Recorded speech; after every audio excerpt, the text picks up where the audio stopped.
by election তো election commission দিব কিন্তু যেতিয়া ধলাইৰ প্ৰাৰ্থী পৰিমল ৰায় ঠিক কৰিব মানে পৰিমল ৰায় যাক দিয়ে এইটোৱে হ'ব 3.2 you say there is more than 12,60,000 beneficiary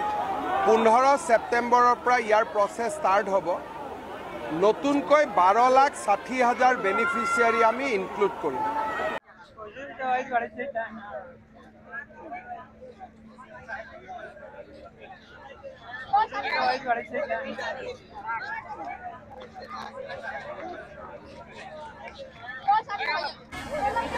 Shri Parimal Chakraborty মহাশয় মাননীয় সাংসদ শিলচর আমন্ত্রণ জানাবো শ্রী কৃপানাথ মালা মহাশয় মাননীয় সাংসদ করিমগঞ্জ জেলা মাননীয় বিধায়ক শ্রী কৌশিক রায় লক্ষ্মীপুর মাননীয় বিধায়ক শ্রী কৌশিক রায় মহাশয় শ্রী দীপায়ন চক্রবর্তী মহাশয় মাননীয় বিধায়ক শিলচর শ্রী মিহিরকান্তি সোম মহাশয় মাননীয় বিধায়ক উদারগঞ্জ শ্রী কৃষ্ণেন্দু পাল মহাশয় মাননীয় বিধায়ক পাতার গান্ধী শ্রী বিজয় মালাকার মাননীয় বিধায়ক মাননীয় সাংসদবৃন্দ অভিভাবক মন্ত্রী তথা আমাদের সম্মানিত বিধায়কবৃন্দ অন্যান্য অতিথিবৃন্দকে